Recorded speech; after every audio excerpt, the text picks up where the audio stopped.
नमस्ते, प्रणाम। हमारे यूट्यूब चैनल में आपका स्वागत है। एक हम लोग भसुर गीत गाने जा रहे हैं। गाना कैसा लगेगा लाइक करिएगा, सब्सक्राइब करिए, कमेंट में ज़रूर बताइएगा कि गाना कैसा लगा।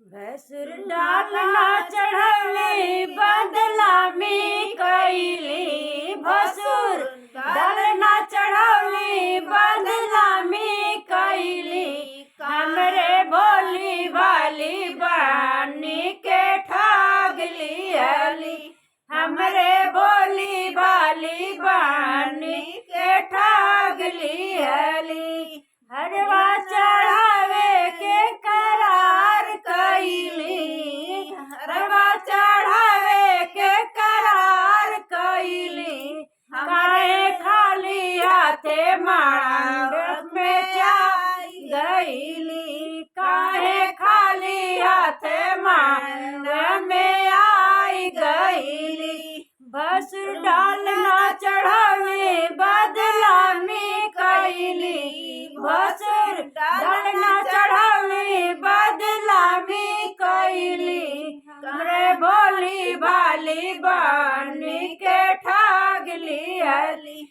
हमरे भोली भाली बानी के ठग लियली। तब तो कहल हम चूड़िया चढ़ाइब, तब तो कहल हम चूड़िया चढ़ाई, काहे खाली हाथे मंडप में चली आईली, काहे खाली हाथे मंडप में चली आईली।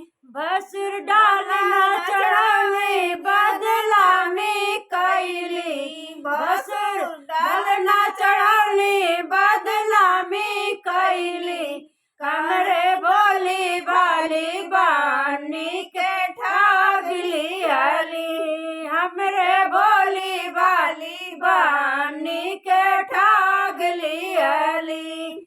लहंगा चढ़ावे के करार कैली, लहंगा चढ़ावे के करार कैली, हाय खाली हाथे मंडप में चली आईली, काहे खाली हाथे मंडप में चली आईली।